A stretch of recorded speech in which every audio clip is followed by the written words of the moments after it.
So many people have been speaking about the climate crisis. So many things have been put on paper, but the real question is, why is it that we're still not acting at the scale and speed that is necessary? The extreme weather events that the scientists have long connected to the climate crisis are becoming far more frequent and far more destructive. For 150 years, we built up a world based on the assumption that we can exploit the planet for free, and it translates to very dramatic impacts happening right as we speak. The climate crisis is a threat multiplier, which means it exacerbates existing inequities in our society. The impacts are felt most deeply by Black, Indigenous, and communities of color. We're living through an explosion of inequality. We need to remember we're on the same planet, and this is the planet that we need to make sustainable for the whole of humanity. Climate change is impacting food security as well as political stability in many nations around the world. 5 years ago, there were 80 million people marching towards starvation. That number had jumped to 135 million. What caused the jump? It was man-made conflict, like in Ukraine, compounded with climate shocks. No one is as vulnerable to climate change as farmers are. If you talk transformation, the first thing they want to know is, what must I do on my farm? We know that this transition will require a fast adoption of a lot of new technologies. And the question today is how to find the appropriate way to finance this technology. To put a number around it, it's an extra $2.5 to $3 trillion a year of additional finance that we have to find in order to get those emissions down. Financial institutions have a lot of roles to play to bring the advice and provide the financing to make these transitions happen. Younger generations are demanding a sense of purpose. They want to look at companies and say, I am investing with you all for this reason. With the upcoming 2 COPs taking place in Africa and the Middle East, we have this tremendous opportunity to put emerging markets at the forefront of our collective response to climate change. For international trade has to be part of the solution. How do we all get together to talk about a global carbon price that can guide us and help us to decarbonize the world? The solutions are there. What we need is governments to regulate, to invest, and we need business to act with values. History will look at us, people, politicians, corporate leaders. These times requires not only solutions but speed. There is nowhere else to look than the mirror. We are the ones that need to do this.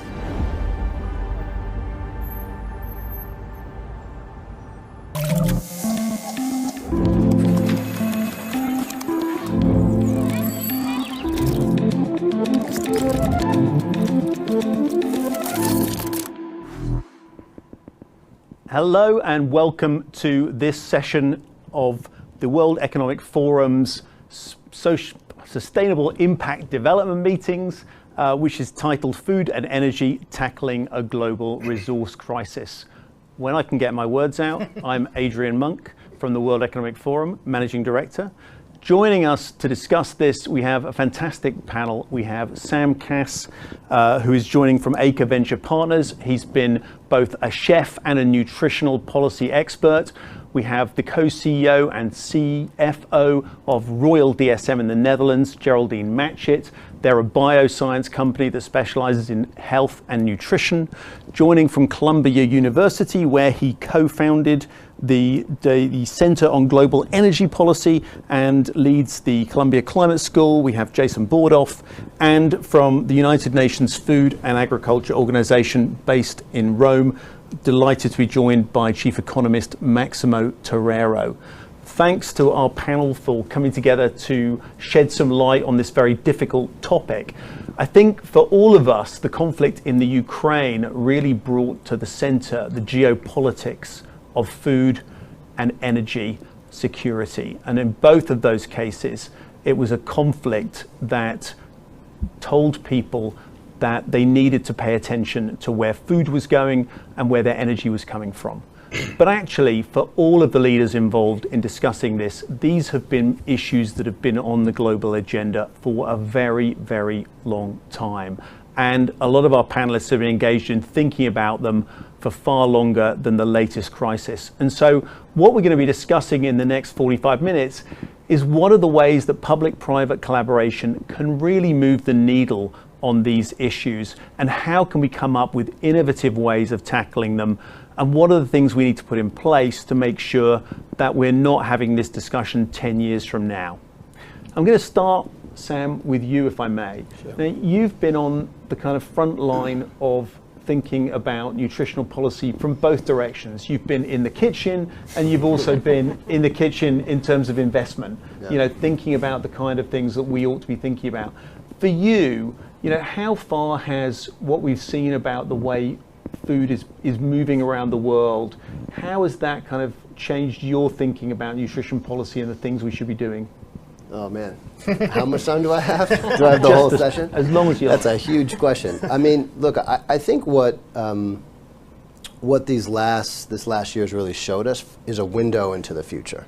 I mean, the future is here and now. These kind of massive disruptions that are having ripple effects around the world from a relatively constrained part of the world is the norm. And I think it is a real example of just a taste really of what we're going to be having to manage going forward in much more intense ways. And so if anything, I hope it's a wake-up call to policymakers around just what's at stake when it comes to food security and the impact and intersection between food and climate. It's changing, but if you go through the arc of climate discussions, food's been left out of the dialogue almost entirely. It's the number 2 driver of emissions globally. It's also the system that is most directly affected by climate itself. And I think, and we can talk about this more later, what's emerging in our food system is an opportunity to actually help solve the climate crisis, unlike, I would argue, any other sector on the planet. There's a lot of other sectors that have to reduce their negative impact, but there's very few that actually could have a net positive results on sequestering carbon. So for me, I think, when I put my policy hat on or my investor hat on, there's an opportunity before us that we haven't seen before, because people are now opening their eyes up because they've seen what's going on, and wow, we got to act. Like our very plates of food at dinner are at stake, and the future of our ability to continue to put that food on our children and our children's plate is really at stake. So I think we have a sense of urgency now that we haven't seen before. Max, your organization hasn't just been dealing with this since the Ukraine crisis. You've been dealing with this for decades.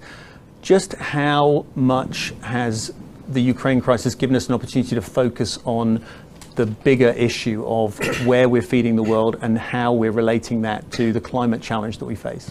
So we need to understand that the Ukraine crisis exacerbated a situation that was already there. And the situation was driven first by conflict. That was the first driver of food insecurity. The second one was the slowdowns and downturns, and COVID-19 really impacted through that mechanism.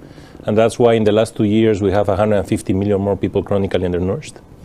And the third one is climate change. And of course they interact, and when they interact it gets even worse. But climate change have 2 dimensions which we need to look carefully. One is extremes, when you have high temperatures or flooding like Pakistan, the 4th exporter of rice in the world today. But the second one is variability. And that's what makes very difficult for farmers to make decisions. And that's where technological opportunities could help them to do things properly. So the situation is not new. But then you have the shock of Ukraine, the war that nobody expected. And basically, Russia Federation and Ukraine represent 30% of the cereals in the world. Luckily, a big chunk of that was already exported. And that's why there was a supply response and we could compensate by the exacerbated prices. And in March, we have the highest price of the food price, the FAO food price index was the record in history. Now prices are starting to slow down, but they're still very high. And what we found as a result of that, 2 things. One is that there is a serious problem of food access this year. People cannot afford. So 62 of the most vulnerable countries have increased their food import bill in $25.4 billion. That means 1.72 billion people are at risk. The second important thing is the link between energy and food, which we have forgotten. because we talk about the changing energy mix for climate issues, but that will increase the price of energy, natural gas, and that will increase the price of fertilizers. That is what really is putting at risk right now the next supply, and that's what really could create a problem of food availability in addition to food access in the next season. So yes, we are seeing all the interlinkages. We are seeing that agriculture is a sector under risk and uncertainty. Risk is, you can insure. Uncertainty, you don't have the minor idea. It's very difficult. COVID was uncertain. The war was uncertain. And that's where we need to learn how to operate and what tools we need to have in place to cope with that. Thanks. We're used to sort of thinking about governments and international organizations dealing with these issues, but actually a lot of the way we're dealing with them is through investments that big business is making. And Geraldine, I mean, your company, Royal DSM, you've been looking at this from the long term for quite some time. Can you just explain a little bit about the thinking that you do when it comes to investing and some of the investments that you're making that are helping to address some of the issues that Maximo and Sam have spoken about? Yeah, exactly. And I think you said it absolutely right. The world has woken up to the fact that we cannot take for granted that there is food security, and even more importantly, that there's nutritious food that's available. So as a bioscience company which has the longest history in micronutrients, so what goes into our food and into the feed of animals, we've been thinking for decades around the long-term future of these things. And to give maybe a couple of examples to make it concrete for people listening to us, a lot of people think about hunger, but actually malnutrition is actually even more devastating. So when people don't have the right micronutrients, there's stunting and you have the whole generation that is lost effectively. So we've been working on what we call hidden hunger for many, many years. But that turns into not only scientific innovation, but real concrete investments. So about 8 years ago, we decided that we were going to help invest in producing in Africa, for Africa, the Super Cereal Plus, which is effectively the relief food of the World Food Programme, which right now is desperately needed. Why was it important to do that in Africa? Because then you combine it with development. So not only is it helping close the micronutrient gap of extremely vulnerable people, but we're sourcing from over 100,000 smallholder farmers. When you do that, you give them certainty of income, so they can invest in better crops, they can fight aflatoxin, which is quite a common disease in crops, etc. So looking at really developing structurally, how do you improve the ability to produce food, nutritious food, closer to the markets? Now, if you think right now to what you were saying, the supply chain disruptions are massive. The plant in Kigali right now is operating full speed because we're sourcing locally and we're able to produce for the countries in the areas which are very vulnerable. So that's one example. The other one is actually science has to think ahead because it takes time. So if you think of climate change, methane is one of the most damaging greenhouse gases.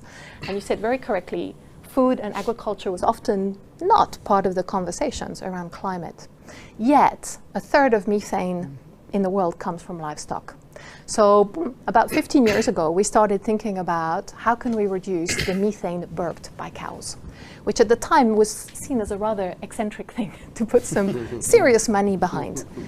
And I'm talking serious money because the investments over 15 years of R&D have now translated into building a big production facility, because we have developed a feed ingredient that you can feed to the cows. It's 1/4 teaspoon, and it reduces the emissions by 30%. Now, if you think of the methane pledges that have come out of COP26, which is a 30% reduction, and when you know that methane over, I think it's a 10-year period, is 100 times more potent than CO2. This is the handbrake that we can pull in the world on slowing down the climate crisis and trying to gain time to do all the other things.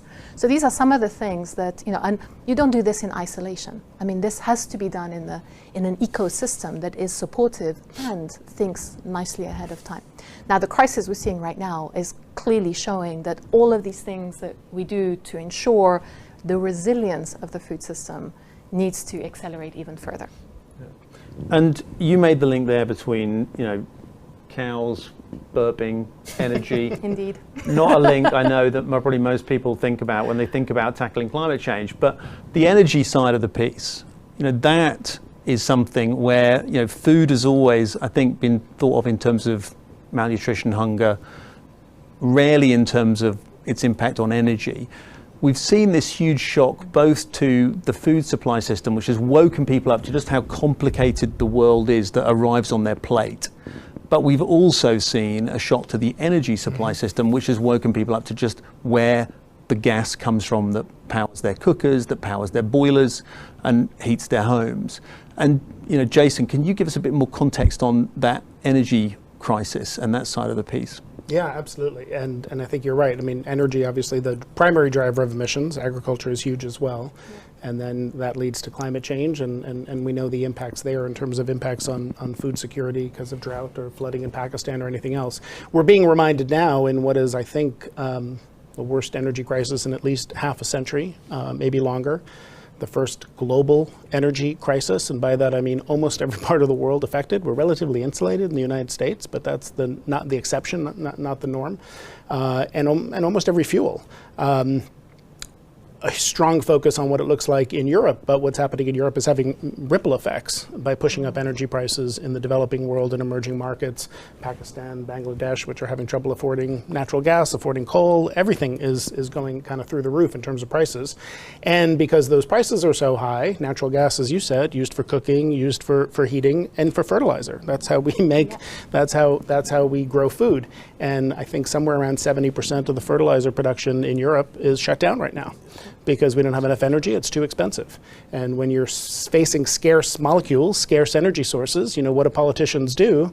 First thing you got to do is let people keep heating their homes. You got to keep the electricity going. So there's a plan in Europe now to gradually ration energy as needed. And the first thing you shut down is your industry. And fertilizer is a big part of industry, ammonia, and that's going to have a big impact in some of the poorer parts of the world in terms of food production. May I just jump in? Just to quantify this, let's also maybe put a number to that. If you produce without fertilizers, you lose 50% of the yields. That is the delta between agriculture with fertilizer and agriculture without. So that is really the scale that we're looking at. Is not just that there is a shortfall now, is that actually if you look forward just a year or 2 years, it's not going to be an access issue, it's going to be an availability issue. I'm sorry, but it will be next year. Next year, yeah. I mean, I wanted to... But also, Africa uses 3% of the global fertilizer, so it's very low, the intensity of use. The potential of growth is enormous. Right. That's why the Dangote plant was built, which could supply fertilizers to all Africa. The problem is that 95.5% of the fertilizer in Dangote plant goes to South America. So why? Why doesn't it stay in Africa, for which it was built with money of IFC? So it was in certain way de-risked by So this is a factory, for people listening? In Nigeria, it's a factory of fertilizers in Nigeria. But most of it goes to South America because it's more profitable for them. They're a company, they're doing the correct thing. The problem is what is happening that this thing is not moving inside Africa. No? But you're completely right. What is happening right now with natural gas is closing 10 of the plants of fertilizers in Europe, and Europe was an exporter of nitrogen. Nitrogen is the element that wipes the fastest, no, when you produce. And therefore, that will create, Europe will become a net importer when it was an exporter. So that will put even a bigger shock over the supply. And that's going to squeeze some of the lower income parts of the world, as we're seeing with energy. It will affect the poorest, no? Who already are facing an economic crisis because they can't afford energy, among other things. So just to ask you, Geraldine, how does a company like Royal DSM keep its plants running in the face of this kind of shock? Is this something that you have planned for? Is it something you're talking to governments about? Or is it something you just have to look at the newspapers and think, how the heck are we going to keep things running when this is coming towards us? So extremely difficult. Planned for, absolutely not, because this was a black swan, to call it that way, and it's difficult to truly plan for those black swans. Now we have industrial footprint around the world. So to some extent, some of our facilities, whether it be in China or in the US, etc. Okay, in Europe, I mean, we are a Dutch listed company, so we have a big footprint in the Netherlands. The gas situation in Europe is critical. And you have to position yourself in the context of society as well. Logically, how homes need to be heated. So what we've managed to do in some cases, which we don't like because it doesn't help the climate, but some of our facilities we can tilt back to oil. So wherever we can produce steam and energy out of oil, we've done that. But it's not something, if the infrastructure is not there, you can't build it fast enough. So in fact, it's some of our more legacy sites which have that duality. Others are completely dependent on gas supply. So it does put companies like us and many others, particularly in Europe, in a very difficult situation. And you look at capital markets and financial markets to hedge, for example. There's no more market for hedging. I mean, you could do that over a period of time, but it's maxed out because there's so much uncertainty in the system. So a lot of interaction with governments trying to understand what the plans are going to be. But it is very much a crisis management situation. And Sam, from an investment point of view, I'm sure it's even tougher, right? Or are there things that you're seeing coming through where you think actually there's some quite interesting signs of what this has precipitated, or this has got people talking much more seriously about things that maybe a year ago they wouldn't have considered? Yeah. I mean, we spend our time focused on earlier stage mission-driven companies that are trying to solve the climate and health crisis. And so from an investment standpoint, ironically, it actually creates a lot of opportunity because people are now aware of the magnitude of the challenges that we're trying to solve and grapple with, and that we do need more innovation and more capital flowing into this sector. I mean, right now it's still, as much as flowing, it's still a drop in the bucket compared to the size of our food system globally and the magnitude of the challenges that we face. I mean, we have to remember that we have a food system that has been built and constructed around the most stable climate that scientists can see in the history of the planet. The last couple hundred years have been completely, a utopic climate for growing food. We're now entering an age of incredible volatility, and we just do not have a system that's set up to manage and deal with the risk that is going to come from this volatility. Ukraine, yes, it was a black swan event by our current standards. That is the norm. There will be increasing amount of conflict. Pakistan, what we saw there, will just be that will be happening every year, and year over year over year. We will know, in a few years, we would no longer call that a black swan event. This is the flooding that we've seen, and also flooding, the extreme heat. America's on fire. Other places haven't had rain in 20, 30 years. This is now becoming what we have to design our system for, and which to this point we have done not at all. And so from a technology and innovation standpoint, there's so much effort being put into, okay, how are we going to do this? How are we going to, lessen the footprint of our ag system, like, reducing methane from cows and other parts of the system.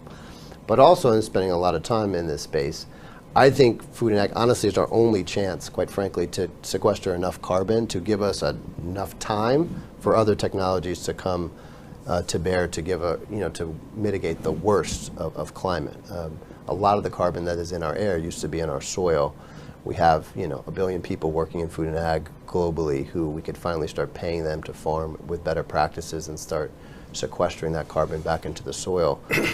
If we don't successfully do that, and I think we have a really good shot at, I don't think we're going to come close to meeting the moment. So there's a lot of challenges to do that well. There's a lot of problems still in the space.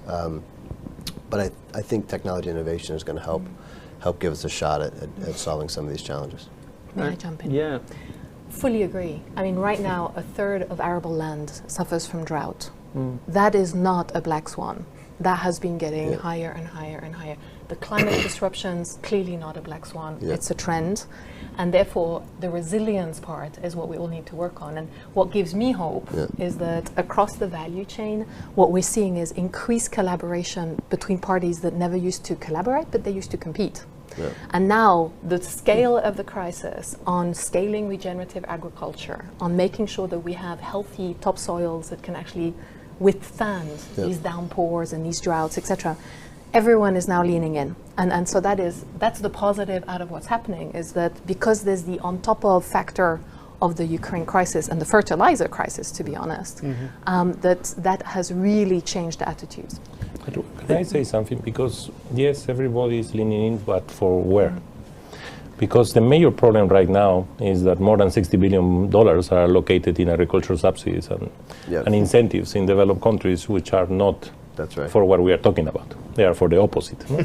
They are to create more emissions. They are to produce grains and cereals which are not healthy. They don't have the micronutrients you need. And that is mostly developed countries. Developing countries is not so much. So if that doesn't change, then I don't see what is going to really change. So I think it's really important accountability on our actions. We said, okay, we need to change the energy mix. Sure, we need to change the energy mix. For what? To reduce emissions, which is a public good. It's an international public good. How the level of emissions that we have accumulated right now came from, historically? Who is going to be affected by change of the energy mix? The poor countries. But if you're, say, a Dutch farmer and you're told to take certain actions in order to use less fertilizer, for example, or to, make less emissions, and you find it hitting your bottom line and you take to the streets to protest because you see your livelihood being threatened, how does the message get through to farmers like that, or how do governments begin to compensate people for the cost of those changes? Because what we're seeing is that a lot of this transition comes with a price tag, and as you said, currently that price is set up to pay people to do certain things that are not delivering what we want to deliver. But how do you make sure, from a government point of view, that people actually don't feel robbed or disempowered? They actually, feel that they're on the right pathway towards achieving those goals? Aligning the incentives. So I don't need to provide to a Dutch farmer more resources to keep subsidizing the production of cereals. I can give incentives to the Dutch farmer to produce high-value commodities and to innovate in technologies which will provide healthy diets to the world. The problem is I'm doing the opposite, so they profit. You go to farms in countries, in developed countries, where the subsidies are at such level that they can make a museum of tractors because they have so much money that they can keep buying tractors and make a museum in a farm. And you ask, where do you make that? Oh, because of the subsidies. Yeah. So it's completely inconsistent to the reality we are living. Jason, I just want to bring you in for a second on this, because we've talked about the food system, but it's not really a system, is it? It's a market that's existed for decades on the back of what Sam says is a very stable climate that's suddenly shifted. It's existed on the back of a kind of geopolitics that we've seen is very fragile. So what are the kinds of things that we need in the public-private space that can help mitigate some of these interlinkages? Are there things, are there discussions, are there conversations where we can start to join up and do something? Yeah, there are obviously a lot of answers to that question. One important point, I think, is we are seeing how climate is impacting food. Obviously, energy impacts climate. We're also being reminded now that climate impacts energy. Europe is in the middle of an energy crisis. It's also of a gas crisis. It's also in the middle of an electricity crisis, which is not all about Putin. Let's put blame where it's due. It's mostly on Putin and Russia, but warmer waters are making it impossible to cool nuclear power plants. Drought is making it impossible to move coal barges up the river. High temperatures are reducing the output from wind turbines, hydro because of drought. So climate is severely impacting energy now, and then that is impacting the food system. I think part of the broader macro environment that's happening now is one of more disruptive change because of climate impacts, but also more disruptive change because of geopolitics. Coming out of the pandemic, coming out of this conflict, completely rethinking what the World Economic Forum is all about. The world is rethinking what a globalized economy looks like. The trend is toward fragmentation, which is why the conversations we're having at WEF are so important, because we got to make sure that we don't fragment. More resentment, sense of hypocrisy in some developing countries against some of the behaviors we just saw in wealthier countries. So that's a backdrop that is going to, in some sense, make it more challenging to have what we need, which is a more, not less orderly energy transition. To your point, if we have more price volatility, if we make mistakes along the way, if we have geopolitical events, if we get the technologies a bit wrong, this is a massive transition to go to net zero in 28 years. I mean, we've never done anything like this. And if you want to take a goal like that seriously, it is going to be jagged, it's going to be messy, it's going to be disruptive. We need more, not fewer, policy tools to smooth the pathway. Because if people have trouble paying their energy bills, heating their homes, have issues with energy security, affordability, they take to the streets, and that's not only bad economically and geopolitically, it makes it harder to have an energy transition and stay the course with the kind of climate policy we need. No, I totally agree. I mean, I think, to try to meet that goal in the next, less than 30 years, we're going to not only have to realign incentives around our subsidies, and I will say that, yes, they're a perverse set of money being spent in a counterintuitive way, and anybody who is either from a policy lens who's resisting aggressive policies around climate or not advocating for using those subsidies more efficiently, I would just say it's sort of a dereliction of duty at this point. I mean, the problems are so extreme that we can't waste any more time. That being said, I think people focusing on food often like to point as subsidies as like, if only those were fixed, everything would be fine. And they're still a tiny drop in the bucket in terms of the global food and ag economy. And while we need them to unlock a lot of the change and start paying farmers to make those initial changes and cover that cost of farming in a different way, I think setting up the marketplace tools so that people are getting paid from the market as well for commodities that are grown in a much more sustainable manner, and that farmers are starting to get paid directly for the carbon that they're putting in the soil, is the way we're going to actually unlock everything. So the subsidies have to be aligned to that, no question. But without businesses saying, I'm going to reduce and I'm going to start paying farmers much more for these kind of commodities, or I'll buy offsets that are high quality from these growers, it's all going to just be incremental and come nowhere close to meeting the moment that we have to in the time that we do. So I just want to caution ourselves to say it's just government bad policy that's the reason we're not solving this. Having been in the White House for 6 years helping to lead on food policy, you can see the power of national governments to do the right thing, and certainly I would take a lot of issue with some of the ongoing policies that that we have here on this specific issue. But when it comes to food and ag, in most countries, government's not telling the farmer, you will grow this in this way. People aren't. I couldn't write a law that says you must eat this steak, and thank God cooked in this way, because given who came after us, thank God that presidents can't tell you what to eat. So I just think it's a balance, and I do think it has to be. We have to understand the role of government in those subsidies to start pointing in a very clear direction about how we have to move and how fast.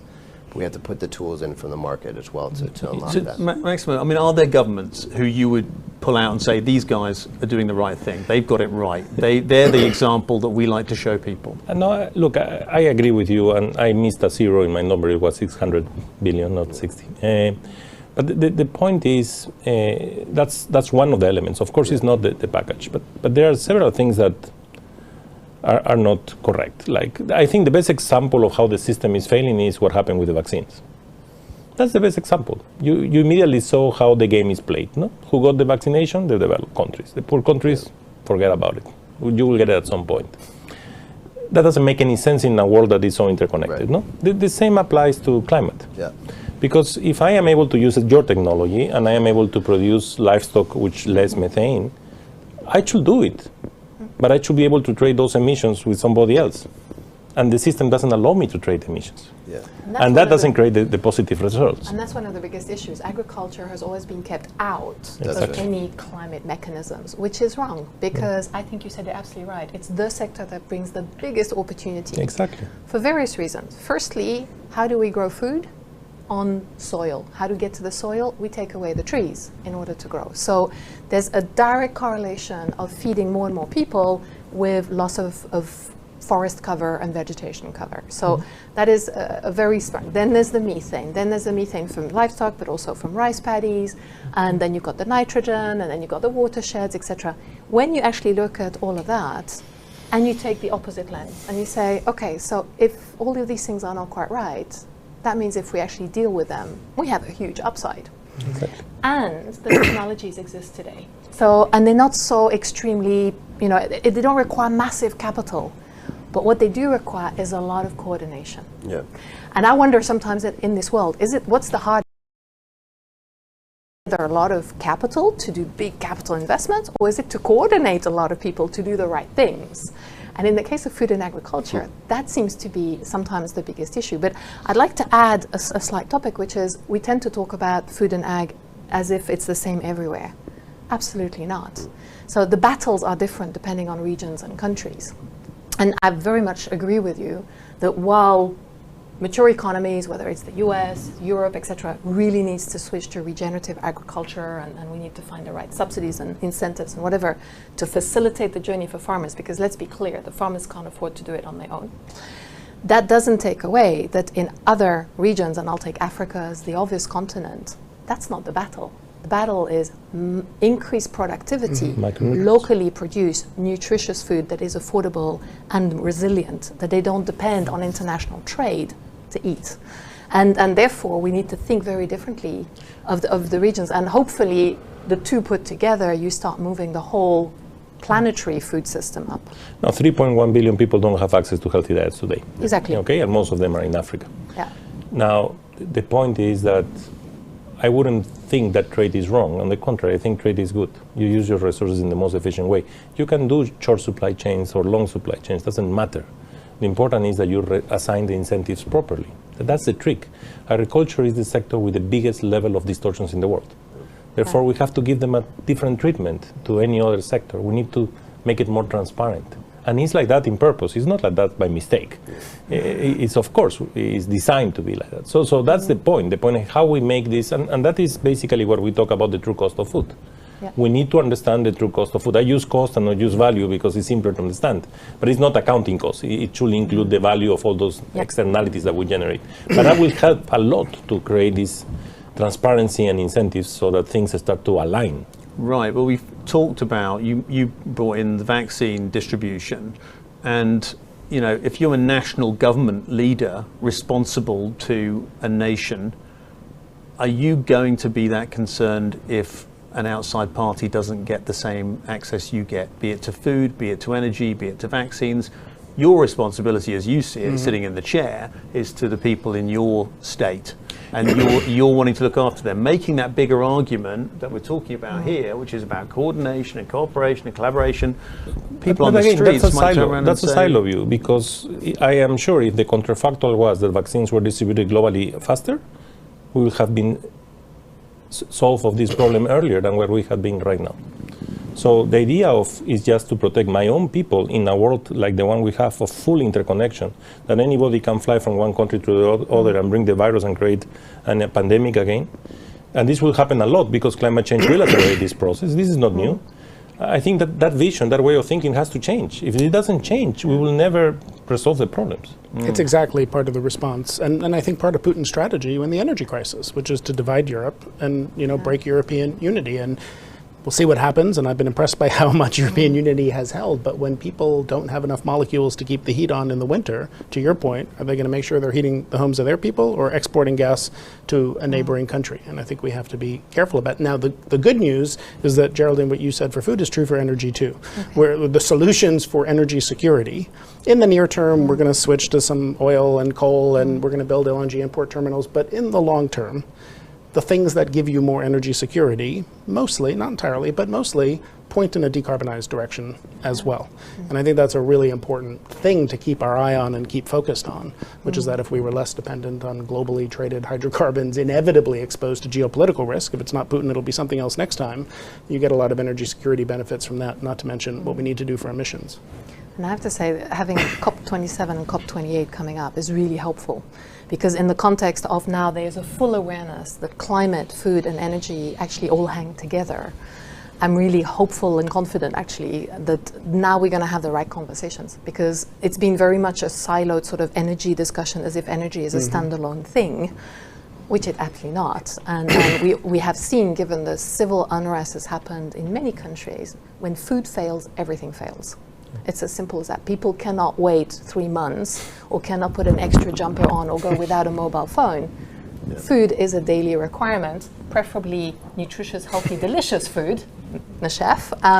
But that is true of all culture and of all places. And that if there's one thing that unites populations around the world, is not only the need for food, is the passion for food. It's at the core of every civilization. And I think if we bring to COP27 and 28 the passion that this kind of attitude takes, hopefully we can break through some of these geopolitical barriers that have been in the way, to be fair, and I'm with you, and distorting too much the system. That's something I wanted to just bring in to get your views on, which is, we talk about the passion, but people have a passion for what they eat, and it's an incredible part of people's identity. You only have to look at, a street here in Manhattan to see all of that expressed in every single variety of restaurant. But, when they hear the kind of discussions like we're having now, they tend to think that we're just talking about calories and vitamins and micronutrients, and that you could serve it all up in a big kind of pile of slop and say, there you go, that's your meal. It meets 2,000 calories, vitamin C. It's climate friendly. It's climate friendly. How do we, address both the issues that you're all talking about and make sure that this conversation doesn't happen? So you're saying to people, no, you can't eat that. You've got to eat this. You've got to eat. You can't eat that. Beautiful Mediterranean diets. They are healthy. I should have realised. I should have realised we had an Italian in the room. I'm sorry. He was going to take that one. Well, no, but honestly speaking, I think it's an issue of behavior and trying to understand that diversity is good, and diversity of what you eat is what you really need. Doesn't mean that you need to have a pill with all the micronutrients that you need to survive. That's not what you are looking for, because it's culture also behind. So the diversity is what we are looking for, and to be careful on what you eat. But the most important thing is to understand that that there is other people also that is affected, and they don't necessarily will have access to that diversity that you have access right now. And I would say, to preserve the diversity of diets, which actually is the pleasure of food, you have to be looking at every possible opportunity to reduce the footprint and look at how we produce that food. So it's what we eat, but it's also how we produce it. And then when you combine it together, if we have enough of this work, then you will be able to have, on the one hand, the net positive direction of food production, and preserve the pleasure and the culture of diverse diets. And that is something, if you actually look at the Green Revolution, we managed to feed 3 times more people on this planet, which from a scientific and a technical point of view is a real achievement. But the diversity of what we eat has narrowed massively. In fact, and you probably have all the figures, the percentage of what we eat is now in the hands of sort of 5 crops, and it's extremely narrow. And that is actually destroying our soils and our climate. So diversifying what we eat is actually part of the solution. Yeah, and I'm sure the chef would agree on part of the pleasure as well. I think diversity is the foundational theme, from a strategic standpoint. Look, I think we have to bake the impact into the products that people are eating. We have to make it really easy for people to have a positive impact. If we're going to ask everybody to become experts on all the things that are happening globally while they're trying to raise their kids and work a couple jobs and deal with their aging parents, it's not going to happen. The products themselves have to carry the change, and it's good to educate and communicate, but we can't ask people to go on a mission to transform their whole diets, because they don't have access to those kind of products to do it easily. So that's up to us. That's up to policymakers, investors, business, and industry to make it much easier on people. And then I think we have to do the hard work over time to shift the cultural values to include better nutrition and climate sustainability in what we expect from our food system from a consumer standpoint.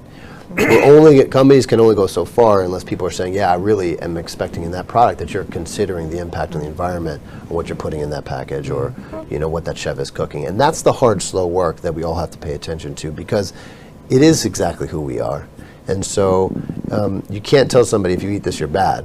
Because it's just like, I'm not a bad human, and I do like to eat what I've always eaten, what my grandparents and great-grandparents have eaten. So that's why you have to sort of shift those values over time to include a different way of thinking, and then we express it. Then chefs can start cooking up new ways of expressing that same identity. Also, one thing that is really important is information, no? Especially with kids. What we are observing in the schools and the bad information that is being provided to kids, so what is a healthy diet, for example. Vegetarian diets are not healthy, and everybody knows that scientifically they are not healthy diets. It's true. Well, they are not. They don't comply with just made some news right here. No, they are not healthy diets. They are not defined as healthy diets. They don't comply with all the micronutrients. You need to add supplements to it to make it a healthy diet.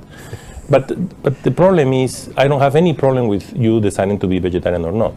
But if you are misinformed about it, you can create a behavior in children that will end, because if they don't add the complements, the vitamin complements that they need, they will end in serious problems. And many kids are ending in serious problems right now.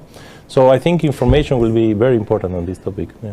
Your social media or your inbox is going to be full today. That's good. It's been a really interesting discussion. I think maybe what we've seen is that there's a diversity, not just of opinions, but of issues, and the kind of links between them are both what economists call wicked, which means they can't figure them out, by the way. And also the kind of issues that need conversations like the ones we're starting to have today, which is to say conversations that help people understand some of the changes that they need to make on their side in order to meet other people where they are, so that we can try to move things in a direction that achieves the kind of change that moves the needle on these two very, very thorny issues. I hate to leave a discussion without offering people a little bit of optimism, and whilst I'm excited that not being a vegetarian is good news for my own personal health, I really want to ask each of our panelists, what aspect of what they do gives them optimism about tackling these crises. And I just heard a deep sigh there, Jason, so maybe if I turn to you first. Is there something that you come across in what you're doing that gives you optimism about tackling the energy crisis? Yeah, well, it was your introduction to me, which said I run an energy institute at Columbia, but also the Columbia Climate School. It's the first climate school in the country. There are a lot of institutes, there are a lot of centers. University like Columbia has a couple of schools, a law school, a business school, a medical school. We've decided to create the first climate school because it's the largest commitment an institution like that can make to this issue. We just graduated our first class of 90 master's students with a degree in climate and society, and I will say to stand on that campus overlooking 30,000 people, bestowing degrees on those extraordinary young people who are committed and passionate and brilliant and care deeply about this issue. It's hard not to work with young people these days and not really feel inspired by hopefully their ability to do a little bit better than we did. And Maximo, from you've given us some very honest and sometimes gloomy advice. A little bit of optimism for those hoping to not turn entirely vegetarian. But what's your? No. So look, I think that despite of the shocks we had, the COVID-19 and so on, the agricultural system worked. You got food during COVID-19, and we will go out of the war in Ukraine. So I think. What the sector is telling us that is resilient. It needs to be a lot more because of the shocks that is going to happen, but it has been resilient. And the second thing is that this is a huge opportunity to make big changes. I think the window we have is very small because the financial crisis that is coming will be very bad. And if we don't take opportunity of this little window, I think we lose a very important chance to do the transformation that we need. And Sam, from your perspective, looking at new, interesting businesses and other things coming through, what's your? Yeah, I mean, I live from the vantage point of hope and optimism, and urgency, given how bad things are getting. But every day I'm working with entrepreneurs that I think are setting out to solve the fundamental problems we've been discussing all day. I mean, I could have a long list, just a couple. Meaty is bringing probably the most delicious but healthiest food I've ever seen, both from a macro and micronutrient standpoint to the market right now. Do Good Foods is collecting food waste from retailers and turning it to animal feed, so you have carbon-reduced chicken, so that somebody can just eat a piece of chicken and have a pretty big impact. Spring Foods is trying to bring regenerative bread to everybody, that I've been helping for a long time. I think the place, though, so just like a long list of, brilliant entrepreneurs that are trying to tackle. So without us having to make the change, the products are going to get better. Products are going to get better, and I think that though the big systemic opportunity is how we actually value our ecosystem and the services that these ecosystems are providing us. And I think we are called to change how the economy fundamentally reacts to these natural ecosystems. Right now, we only pay people to take things out. You cut the forest down for the wood, or you take the plant out, you harvest it. We haven't figured out how to start valuing what the world provides humanity for life on Earth. And I think carbon offers us an opportunity to start paying farmers to relate to the Earth in a fundamentally different way. And I think that is the near-term opportunity which will lead us to a different way of valuing what these ecosystems mean to humanity, what a forest actually provides for humanity. And an incredible company called Lone Bio is doing, sequestering 3 to 8 tons per hectare of carbon per acre per year in a much more permanent forms. And you got companies like Intrinsic Exchange Group that are creating actual market mechanisms to invest in these natural ecosystems. And I think you start to see this lineage of different companies putting together and organizing our economy in a fundamentally different way. And that's the kind of transformational shift that I do think is actually beginning. That's going to be bumpy and messy and have a bunch of problems along the way, but that we're actually starting to move to in a direction that could, on a global basis, really solve a lot of these challenges, because we're starting to pay people to do the right thing. And until we do that, this isn't going to work. There's no policy that's going to change this. The market is too powerful. That we're going to have to align our policy and our market to actually reach these goals. That we have the chance. I don't know if we're going to do it, but the pieces are starting to be developed. So that gets me out of bed every day, ready to go. Thanks. And Geraldine, from your perspective, you've talked about some of the things that Royal DSM has done over the last 10 years and is starting to do, but are there other things that you have in the pipeline that give you optimism about what we're doing? And you've also talked about coordination, which is, I think, a really important piece of the puzzle that people sometimes don't understand, the public-private cooperation piece, that not everyone's talking to each other on a big WhatsApp group. There isn't a kind of there isn't that kind of interaction, and are there a couple of things that have opened up for you in that space? I think what gives me a lot of hope is the scaling of the food innovation hubs. So they really are now extremely active, to your point, connecting the new science to the scaling.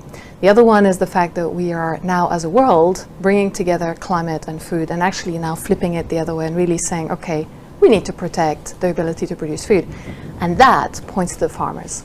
So for a long time, to be honest, farmers was somewhat neglected in this equation. And I'm sorry to say it in a rather brutal way, but certainly from a big part of the chain, it was assumed that the right stuff would be produced, and then we focused on all kinds of things and brands and whatever. Now that's not the case. It's back to the fundamentals of where does food come from. And that basically enables companies like us to lean in and to connect with all and to really say, how do you scale affordable, nutritious, tasty, because let's be clear, people only eat things that they like to eat, foods. And for that, you need the farmer at the table. And we've been doing that, and we're middle of the chain. So before, we would never have thought about it. And now it's everyone together, and that's when you see that the positive energy is there. And one thing that I would really love to see is a fresh generation, an excitement in the young generation coming out. You triggered me with your comment on graduates in energy. Two of my nieces are doing exactly that. I would love to see that strong generation come up on food and agriculture and food production, because it's been an underrated activity for too long. So that's what gives me hope, is that I think everything's now there to create that. Thank you. Thank you for joining us in this discussion. Please follow along with the rest of our meeting material. To Sam, to Geraldine, to Jason and Maximo, my thanks. Thanks for being with us at the Sustainable Development Impact Meetings. Goodbye from Manhattan.